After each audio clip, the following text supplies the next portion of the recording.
दोन राज्याचा निकाल लागला, हरियाणा आणि जम्मू काश्मीर. हरियाणाचा निकाल हा काँग्रेसकडे झुकेल असा सर्वे सुद्धा आला होता. अनेकाचं मत होतं, अनेक जण त्या स्वप्नातही होते. परंतु तो निकाल लागल्याबरोबर काही खुशी काही गम असा प्रकार महाराष्ट्रात आपल्याला पाहायला मिळतो. सकाळी 8:30ला म्हणजे 8ला मतमोजणी सुरू झाली आणि 8:30ला पहिल्या दुसऱ्या फेरीमध्येच ज्या काँग्रेसने जल्लोष साजरा करण्याचा प्रयत्न केला आणि अवघ्या काही तासानंतर मग जी काँग्रेसची दाणादाण झाली ती शेवटपर्यंत तशीच राहिली. निकाल लागण्याच्या अगोदरच काही लोकांनी भाष्य करायला सुरुवात केली होती की आता हरियाणामध्ये काँग्रेसची सत्ता येणार आहे. भाजपला लोकांनी नाकारलंय. भाजपचं आता अस्तित्व संपायला सुरुवात झाली. ये तो सुरुवात है, ये तो झाकी है, अभी महाराष्ट्र बाकी है वगैरे वगैरे सगळ्या घोषणा केलेल्या आहेत. परंतु जेव्हा अंतिम निकाल आले त्या टायमाला महाराष्ट्रातल्या असलेल्या महाविकास आघाडीमध्ये मतभेदाची एक सुरुवात वेगळी ज्याला म्हणतात लढाई ही सुरू झालेली आपल्याला पाहायला मिळते. कालपर्यंत जे काही लोक म्हणायचे, महाविकास आघाडीचे नेते म्हणायचे की आम्हाला बार्गेनिंग पॉवर आमची वाढली, कुणाची घटली, मग मुख्यमंत्र्याचा चेहरा कोण, मुख्यमंत्री कोण होणार, जागा वाटप कसं होणार, आमचा फॉर्म्युला ठरलाय, आमच्या बैठकी झाल्यात, लवकरच त्याचा आता आम्ही यादी जाहीर करणार आहोत. परंतु हरियाणाचा लागलेल्या निकालानंतर हे सगळं चित्र बदललेलं महाराष्ट्रात आपल्याला पाहायला मिळतं. मग कोणी म्हणतंय काँग्रेस बॅकफुटवर गेली आणि जे कोणताही चेहरा द्या असं म्हणणारे उभाटा गटाचे नेते आता संपूर्ण ठिकाणी आपले बॅनर लावायला लागलेले आहेत. मुख्यमंत्र्याचा चेहरा त्यांनी डिक्लेअर केलेला आहे. माननीय उद्धव ठाकरे साहेबांना मुख्यमंत्री करावं किंवा येणारे मुख्यमंत्री उद्धव ठाकरे साहेबच आहेत अशा प्रकारचे बॅनर मुंबईमध्ये आणि इतर ठिकाणी झळकले. याचा अर्थ असा आहे की आता काँग्रेसला 2 पावलं मागे येऊन महाविकास आघाडीबरोबर जर राहायचं असेल तर उभाटा गटाचं ऐकावं लागेल. हा स्पष्टपणे संदेश किंवा इशारा त्यांनी दिलेला आहे. आम्ही उभाटा गटाला शुभेच्छा देतो. त्यांची भूमिका अशी कायम राहील अशी अपेक्षा करतो. परंतु दुर्दैवानं ही महाविकास आघाडी टिकणार नाही हे तेवढंच आता सत्य समोर यायला सुरुवात होणार आहे. 2-4 दिवसाचा कालावधी आहे. या 2-4 दिवसामध्ये ह्या सगळ्या ज्या घटना आहेत हा महाराष्ट्र पाहणार आहे. एक निश्चित झालेलं आहे की हरियाणाच्या निकालामुळं आमचं मनोबल तर वाढलेलं आहेच आहे, परंतु महायुती येण्याचा संकेत आता जनतेने सुद्धा दिलेले आहे. जम्मू काश्मीरमध्ये जी सत्ता आली ती सत्ता उमर अब्दुल्ला, फारुख अब्दुल्ला यांच्या माध्यमातून जी आली त्यांना सुद्धा काही लोकांनी तिथलचा आपला विजय समजलेला आहे. ज्यांनी 370 कलमाला विरोध केला त्यांची सत्ता आल्याचा आनंद जर काही लोकांना वाटत असेल तर त्यांनी त्यांची भूमिका स्पष्ट केली पाहिजे. त्यांनी सांगितलं पाहिजे की होय आम्ही 370 कलम हटवण्याच्या विरोधात आहोत. हे सुद्धा त्यांनी ठामपणे सांगितलं पाहिजे. अशी महाराष्ट्राच्या जनतेची आणि आमची सुद्धा मागणी त्याच्याकडे असणार आहे. म्हणून कालचा निकाल हा आशादायी तर आहेच आहे, परंतु महाराष्ट्रातली जनता जे शिंदे साहेबांच्या नेतृत्वाखाली हे सरकार चाललंय, ज्या पद्धतीने जागतीने काम करतंय त्याला निश्चित पाठिंबा देईल, भरघोस मतं देईल आणि महायुतीची सत्ता ही महाराष्ट्रात येईल. यामध्ये आता दुमत राहिलेलं नाही. हरियाणाच्या निकालामुळं महाराष्ट्रामध्ये येऊ घातलेल्या विधानसभेच्या निवडणुकीत काँग्रेसला आता बार्गेनिंग पॉवर राहणार नाही का? काँग्रेस बॅक फुटला जाईल का हरियाणामुळे? आता काय त्यांच्या आपसामध्ये जी चर्चा चालू आहे त्याचा अर्थच असा होतोय की काँग्रेसला आता बार्गेनिंग पॉवर करता येणार नाही आणि पहिल्यांदा उभाटा गटाच्या प्रवक्त्याने ज्या पद्धतीने बोलला आहे त्यांचं खरं तर कौतुक करायला पाहिजे. त्यांनी सांगितलं की भाजपने अत्यंत प्लॅनिंग आणि चांगल्या पद्धतीचं रणनीती आखून तिथे जागा जिंकलेल्या आहेत आणि तिथं सत्ता स्थापन केलेली आहे. काँग्रेसने त्या ठिकाणी इतरांच्या बरोबर जे युती करायला पाहिजे ती केली नसल्यामुळं काँग्रेसचा पराभव झाला. काँग्रेसचा अहंकार त्यांना नडला आहे. अशा स्पष्ट भाषेमध्ये त्यांनी जे काय प्रवक्त्यांनी जे काही वक्तव्य केलं याचा मला वाटतं काँग्रेसने दखल घेतली असावी आणि मग काँग्रेस बरोबर आपण युतीमध्ये आहोत किंवा त्यांच्या आघाडीमध्ये आहोत त्यात राहण्याचा त्यांचा मनोदय दिसत नाही. म्हणून त्यांनी आज ठणकावून काँग्रेसला सांगितलं की आता मुख्यमंत्री पदाचा चेहरा उद्धव ठाकरे हे असतील. कालच्या प्रश्नांबरोबर आजचाही एक प्रश्न विचारतो. उद्धव ठाकरेंचं जसं मुंबईमध्ये बॅनर लागले मुख्यमंत्री म्हणून किंवा जनतेच्या मनातला मुख्यमंत्री, तसं नांदेडमध्ये सुद्धा देवेंद्र फडणवीसांचं बॅनर लागलंय की मी पुन्हा येणार. नाही, बॅनरबाजी चालत राहणार आहे. हे निवडणुकीच्या काळामध्ये या बॅनरबाजी चालणार आहेत. प्रत्येक पक्षाच्या नेत्यांचं दिलीप वळसे पाटला सहित राजसाहेब असतील अनेक नेते असतील यांचे बॅनर लागलेले आहेत. अजितदादांचे बॅनर लागलेले आहेत. बॅनर लावल्याने कुणी मुख्यमंत्री होत नसतं. सर्वप्रथम या सर्व ज्या काय घडामोडी आहेत त्याच्यामध्ये युती कुठपर्यंत जाते त्यावरच सर्व अवलंबून असणार आहे. मुख्यमंत्र्यांची सुद्धा कॉमन मॅन अशा स्वरूपाची ब्रँडिंग सुरू झाली आहे. प्रत्येक पक्ष आपल्या पक्षाचा प्रचार करण्याचा प्रयत्न करतोय. ज्यांनी ज्यांनी बॅनर लावले असतील किंवा जे जे लावतंय ते त्या पक्षाचा प्रचार आणि प्रसार करायचा प्रयत्न करत आहेत. त्यात काही गैर नाही. परंतु जनता ठरवेल येणारा भावी मुख्यमंत्री कोण असेल. गुणरत्न सदावर्तींनी महाविकास आघाडीच्या सरकारच्या काळातले काही किस्से सांगत महाविकास आघाडीवरती गंभीर आरोप केले. त्यांना जीवे मारण्याचा सुद्धा प्लॅन सरकारकडून झाला होता असं त्यांचं म्हणणं. निश्चित आता त्याने सांगितलं त्यात किती तथ्य आहे ते आणि त्यावेळेचा असलेला प्रसंग किंवा त्यावेळेला असलेले अधिकारी त्यावेळेला असलेले डॉक्टर हे त्यावर भाष्य करू शकतात. परंतु मी एक पाहिलेलं आहे, दुश्मनी काढण्याचा जो प्रकार होता तो महाविकास आघाडीमध्ये जास्त होता. राणे साहेबाला जेवणाच्या ताटानं उठून जेलमध्ये टाकण्याचा प्रकार सुद्धा महाविकास आघाडीच्या काळात झाला होता. इव्हन कंगना राणावतच्या विरोधात जे अतिक्रमण तिच्या घराचं पाडलं होतं त्याच्या विरोधात जो वकील लागला होता त्या वकिलाची फीस ही 70 लाख रुपये होती. म्हणजे एखाद्याला आपल्या तावडीत घेऊन त्याला कसं त्याची छळ करता येईल किंवा कसं त्याच्यावर अत्याचार करता येईल हा प्रकार असे अनेक घडलेले आहेत. म्हणून गुणवत्ता सदावर्तीने जे काही स्टेटमेंट केलेलं आहे त्याच्यातही सत्यता असू शकते, ते नाकारू शकत नाही. परंतु याची त्यांनी मागणी जर केली तर सरकार निश्चित चौकशी करेल. गडकरींनी जी लाडकी बहीण योजनेसंदर्भात वक्तव्य केलं होतं की लाडकी बहीण योजनेमुळे राज्याच्या आर्थिक परिस्थितीवरती त्यांनी प्रश्नचिन्ह उपस्थित केला होता. त्याच्यामुळे आता काय झालं की गडकरींना प्रचारात कसं सामावून घ्यायचा असा प्रश्न उद्भवत झाला आहे. त्यामुळे विधानसभा निवडणुकीत प्रचारापासून कदाचित गडकरींना घ्यायचं की नाही त्यावर खर्च होईल. नाही, गडकरी हे मोठे नेते आहेत, भाजपचे चांगले ज्येष्ठ नेते आहेत. त्यांनी फायनान्शियली काय काय अडचणी येऊ शकतात याबद्दल केलेलं भाष्य आहे आणि त्यात तथ्यसुद्धा आहे. जेव्हा एखादी योजना आपण जाहीर करतो त्यावर होणारा खर्च हा निश्चित सरकारच्या तिजोरीवर हा भार पडतोच. म्हणून त्यात त्यांनी काही गैरवक्तव्य केलेलं नाही आणि त्याच्या वक्तव्याचं आम्ही गांभीर्याने घेतलेलं आहे. आणि नितीन गडकरी हे आमचे स्टार प्रचारक या महायुतीचे असणार आहेत, त्याबद्दल दुमत असण्याचं काहीच कारण नाही. सुप्रिया हरियाणा निकालावरून फडणवीस असं म्हणाले की सकाळचा 9चा बोलता मराठवाड्यामध्ये राज्यामध्ये तो खर्चाचा प्रश्न विचारतो की राज्य सरकार दिवाळखोरीत आहे. RBI कडे मोठ्या कर्जासाठी आपण अर्ज केलेला राज्य सरकारने.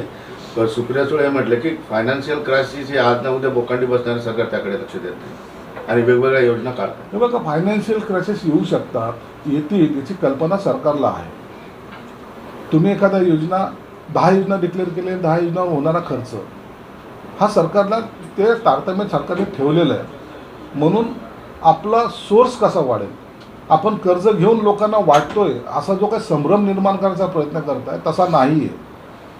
आम्ही त्याचा अल्टरनेट पर्याय काय शोधता येईल त्या पद्धतीने सरकारने विचार केलेला आहे. म्हणून त्याच्यात तुम्ही चिंता करू नका, सरकार आमचंच येणार आहे आणि आमचं सरकार आल्यानंतर आम्ही हे जी काही कमतरता आहे हे याची सगळ्याची पूर्ती करणार आहोत. परंतु तुम्हाला जर आजही वाटत असेल लाडक्या बहिणीला पैसे दिल्यामुळं हे सरकारवर बोजा आलेला आहे तर मग लाडक्या बहिणी हे तुम्हाला तुमची जागा दाखवतील. श्रीरंग बारणे आहेत एसटी कर्मचारी काँग्रेसचे. राज्य सरकारने एसटी मध्ये अनेक प्रवाशांना सवलती जाहीर केलेल्या आहेत, मात्र त्याचा परतावा देण्यात सरकार तोंडघशी पडत आहे, त्यामुळे अडचणी वाढल्यात असं त्यांचं म्हणणं आहे. सरकार एस टी महामंडळाला दरवेळेला सहकार्य करण्याच्या भूमिकेत असतं. महिलांना एस टीमध्ये अर्ध तिकीट दिल्यामुळं कधी नव्हे ती एस टी फायद्यात आलेली. ज्या एस टीमध्ये कधी काळी 10 सीट जायचे, 15 सीट जायचे, ती बस आता हाऊसफुल जाते, फुल्ली जाते. आणि त्याचा परिणाम असा झाला आहे सरकारचा एस टीमध्ये नफा मिळायला सुरुवात झाली. तरीही आता कर्मचाऱ्याचा वाढलेला पगार, कर्मचाऱ्याला वाढून दिलेला पगार किंवा एस टीच्या असलेल्या थकबाक्या ज्या आहेत ते सरकार द्यायचा प्रयत्न करते. सरकार एस टी महामंडळाला सर्व आर्थिक सहाय्य करते. म्हणून आता त्याचा सगळा भार हा सरकारने उचलल्यामुळं सरकार आपल्या पद्धतीने काम करते. महामंडळ पुन्हा फायद्यात कसे येईल याचाही प्रयत्न सरकारचा आहे. हरियाणा निकालावरून फडणवीसांचा संजय राऊत यांच्यावर हल्लाबोल समोर आला आहे. सकाळचा 9चा भोंगा तयारी करून बसला होता, पण आता कसं वाटतंय असं फडणवीस म्हणाले. कालचा निकाल जेव्हा लागायला सुरुवात झाली त्या टायमाला सकाळीच 9-9:30ला जेव्हा रोजचा भोंगा जेव्हा बोलला की काँग्रेसचं सरकार येणार आहे, त्याच वेळेला प्रत्येक माणसाच्या चेहऱ्यावर हेच प्रश्न होता. यांनी बोलला म्हणजे याचा अर्थच असा होतो की विरोधामध्ये निकाल लागणार आहे. आणि तसंच झालं. त्यांनी बोलला काँग्रेस येणार आहे, ती काँग्रेस हारली आणि भाजप आली. आत्तापर्यंतच्या इतिहासामध्ये, आत्तापर्यंतच्या त्यांच्या कारकिर्दीमध्ये त्यांनी जे बोललेलं आहे एक्झॅक्ट त्याच्या उलटं झालेलं आहे. म्हणून सकाळचा भोंगा हा तोंडघशी एकदा नव्हे तर 100 वेळा पडलेला आहे. आणि त्या भोंग्यांनी आपली बरोबर गिरणी कामगारच्या भोंग्याबरोबर करावी, त्या मुंबईतल्या गिरणीबरोबर करावी किंवा इतर भोंग्याबरोबर करावी, हे दुर्दैव आहे.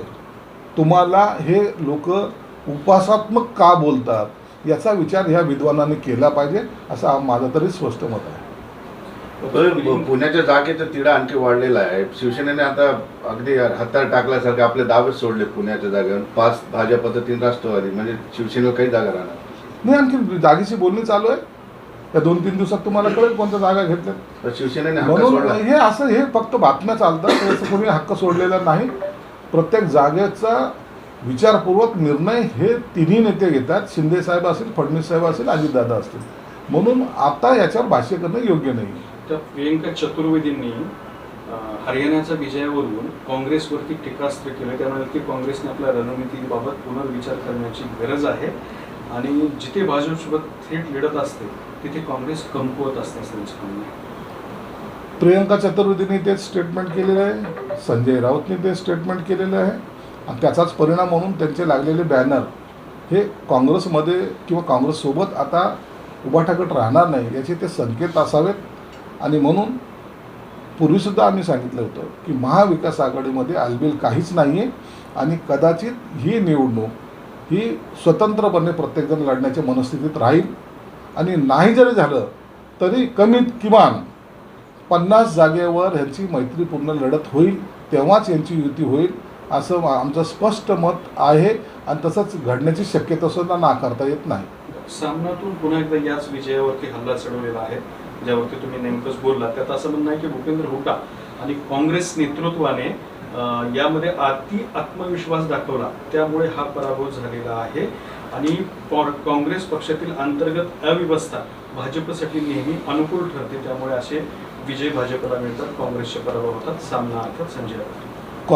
काँग्रेसवर टीका करण्यापेक्षा किंवा काँग्रेसची पद्धत अशी असण्यापेक्षा आम्ही तेच सांगत होतो.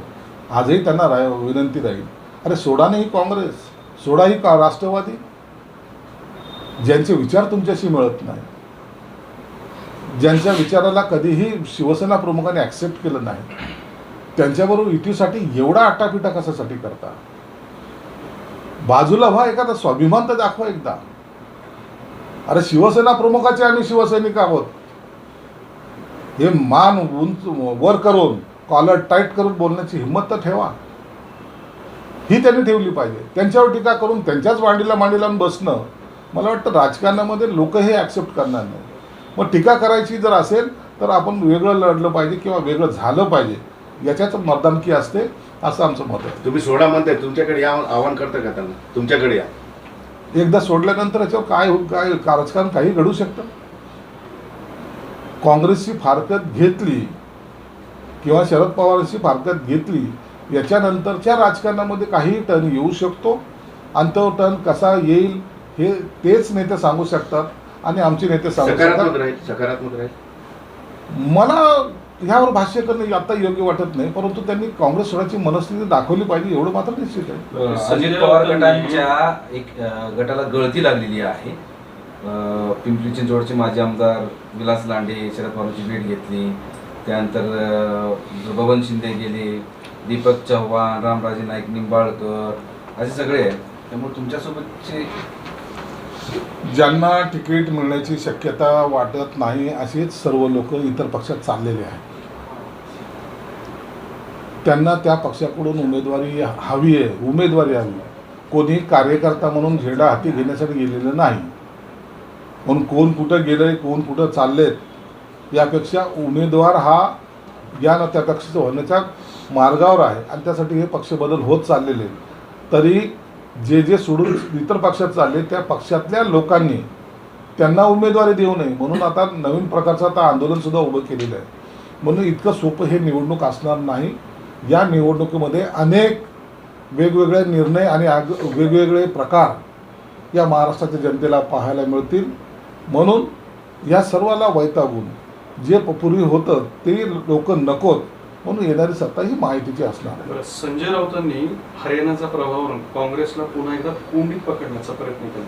त्यांचं असं म्हणणं आहे की ज्या ठिकाणी स्थानिक पक्ष जे असतात ते कमकुवत असतात त्या ठिकाणी काँग्रेसची स्वतःच्या स्वभावानुसार सोबळावर निवडणूक लढते आणि जे तिथं कमकुवत असते काँग्रेस तिथं इतर पक्षांना सोबत घेण्याचा प्रयत्न करते.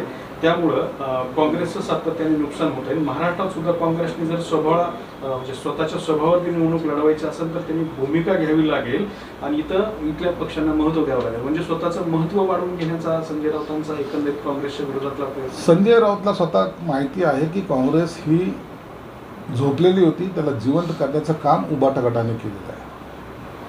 त्यांना संजीवनी देण्याचं काम उबाटा गटाने केलं आहे, हे नाकारता येणार नाही. परंतु जर आता तीच जर चूक केली तर उबाटा गटाचं फार मोठं अतोनात नुकसान होण्याची शक्यता नाकारता येत नाही. हे सर्वेसुद्धा आज सांगत आहेत. आज उबाटा गटाला 25 ते 30 जागाच्या वर दाखवत नाही. म्हणून काँग्रेस हटाव पक्ष बचाव ही भूमिका संजय राऊतने घेतली पाहिजे. नांदगाव विधानसभा मतदारसंघात समीर भुजबळ यांनी उमेदवारी सांगितली आहे. या संदर्भात छगन भुजबळ यांनी ट्विट केलेलं आहे. मात्र तिथं आपल्या शिवसेनेचे सुहास कांदे असताना देखील उमेदवारी सांगणं चुकीचं आहे की नाही? असं उमेदवारी मागतात, मागायला काही हरकत नाही. पण कुणाला तिकीट द्यायचं आहे याचा निर्णय ते नेतेगण घेतील. म्हणून याच्यात वाद आता घालण्यात काही अर्थ नाही. अजित पवारांनी नव्यानं एक स्टेटमेंट केलं, ते जुनं स्टेटमेंट आहे तुमचं, की साहेबांना सांगून मी भूमिका घेतली होती, साहेब आधी हो म्हणाले नंतर नाही म्हणाले आणि सुप्रिया सुळेंच्या विरोधात उमेदवारी द्यायचा नव्हता, ती चूक होती असं त्यांनी मान्य केलं. अजित पवारांनी हे वारंवार सांगत आलेले आहेत. ज्या चुकी झाल्या त्याही कबूल केलेल्या आहेत. भविष्यामध्ये आणखी काय ते बोलतील यावर मी भाष्य करणं योग्य नाही. परंतु अजितदादा स्पष्टपणे बोलतात, हाच त्याचा एवढा अर्थ आम्ही घेतो.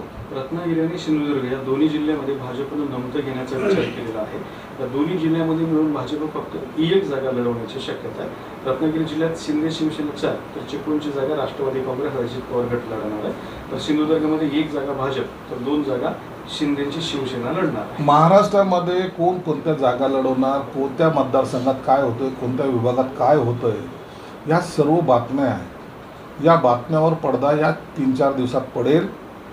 दसऱ्याच्या मुहूर्तावर किंवा दसऱ्याच्या 1 दिवस नंतर या महायुतीच्या जागा वाटपाचा फॉर्म्युला ठरला जाईल. त्याच वेळेला यावर भाष्य करणं योग्य राहील. तुम्ही म्हणताय की लाडक्या बहिणीला आम्ही खूप मोठी मदत केली वगैरे, तर उद्धव ठाकरेंच्यावर असं म्हणतात की मुलगी शिकली प्रगती झाली, पण पुढे काय तर 1,500 रुपये देऊन तुम्ही घरी बसवले. आम्ही आमचं काम केलं. जर तुम्हाला असं वाटत असेल 1,500 देऊन आम्ही मुलगी घरी बसवली तर त्या बहिणीला विचारा, 1,500 दिल्यानंतर शिक्षण बंद झालं का चालू झालं, घराची चूल पेटली का विझली, हे सांगा.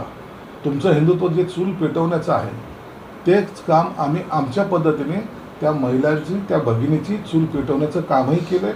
तिच्या संसाराला हातभार लावण्याचंही काम केलेलं आहे. तिला 3 सिलेंडर मोफत देण्याचंही काम केलेलं आहे. त्या बहिणीला बसमध्ये अर्ध तिकीट देण्याचंही काम केलेलं आहे, त्या ज्येष्ठाला फ्रीमध्ये पास देण्याचंही काम केलेलं आहे. या सगळ्या जर योजना तुम्हाला बोगस वाटत असतील किंवा याचा सर्वांचा जर तुम्हाला विरोध असेल तसं त्यांनी जाहीरपणे सांगावं, जनता त्याला योग्य तो उत्तर देईल. दुसरं, अब्दुल सत्तार सध्याचे पालकमंत्री आहेत.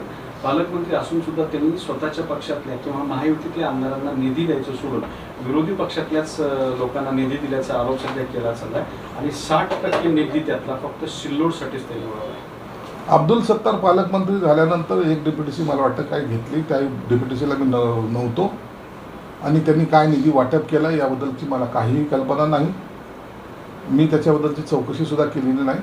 निश्चित अशा ज्या बातम्या बाहेर आल्यात त्यानुसार मी त्याची माहिती घेण्याचा प्रयत्न जरूर करू. तुम्हाला किती दिला निधी? मी आणखीन पाहिलेला नाही. तुम्ही मागितलं तरी का? नाही, मागणं तर होत असतं, मागणं डिमांड आमची कलेक्टरकडे जात असते. त्याला किती दिलं त्याची कल्पना मला पण नाही. पण तुम्ही ते निधी किती दिला याकडे बघत नाही, याचा अर्थ तुम्हाला अपेक्षा पण नाही का तुम्हाला निधीची? नाही, तसं नाही आहे. जे काही रुटीन असेल ते मिळालं ठीक आहे. नसता मुख्यमंत्री आमच्या सोबत आहेत, आम्हाला निधीची कमतरता नाही. का दुर्लक्ष करता डीपीटीसीकडे? डीपीटीसीकडे दुर्लक्ष करण्याचं काही गोष्ट नाही. असं काही दुर्लक्ष करण्यासारखं नाही. 2-5 कोटी रुपये घेण्यासाठी इतकं आडेवडे घेण्याचं मला काही कारण नाही. 350 मी माझ्या मुख्यमंत्र्याकडून हजारो कोटी रुपये आणतो, त्याच्यामुळे मला याच्यात जास्त इकडे लक्ष देण्याची मला आवश्यकता वाटत नाही. म्हणजे थोडक्यात तुम्ही पण नाराज दिसता डीपीटीसीच्या निधी वितरण? नाराज असो का खुश असो, आता आचारसंहिता लागणार आहे, कशाला त्याच्यावर आणखी वाद घालायचे. निवडणुकीला आता समोर जायचं, निवडणूक लढू, नंतर पाहू. नागपूरमध्ये महायुतीसाठी एक नारा आलेला आहे, बटेंगे तो कटेंगे. काय नेमका हा नारा आहे, युतीचा काय तो त्यावर हिंदू सगळे एकत्रित करण्याच्या प्रचारासाठी पुढे वापर करणार आहे? आता या नाऱ्याचा अर्थ ज्याच्यात घेतला पाहिजे. निवडणुकीमध्ये अशा अनेक घोषणा येतील. ज्या पद्धतीने लोकसभेला वेगवेगळ्या नेरेटिव्ह सेट करायचा प्रयत्न केला त्याच पद्धतीनं आताही विधानसभेला काही लोक विशिष्ट समाजाला हाताशी धरून, विशिष्ट जातीला हाताशी धरून आपल्या पोळी भाजण्याचं काम करतायत आणि त्याला प्रतिउत्तरसुद्धा माहिती चांगल्या पद्धतीने देईल. आणि त्यामुळे हे जी काही नारेबाजी हा त्यातलाच एक भाग आहे. एक शेवटचा प्रश्न विचारतो. लोकसभेमध्ये भाजपला आरक्षण बुडवणार एक नेरेटिव्ह करून भाजपला बऱ्यापैकी फटका महाराष्ट्रात बसला. त्याचाच वचपा भाजपने हरियाणामध्ये काढला. या आरक्षणाबद्दल जी काही भूमिका बाहेर देशामध्ये जाऊन राहुल गांधींनी घेतली की आरक्षण बंद करण्याचा विचार काँग्रेस करू शकतं, त्याचा हा इम्पॅक्ट आहे. लोकांना कळलं आहे.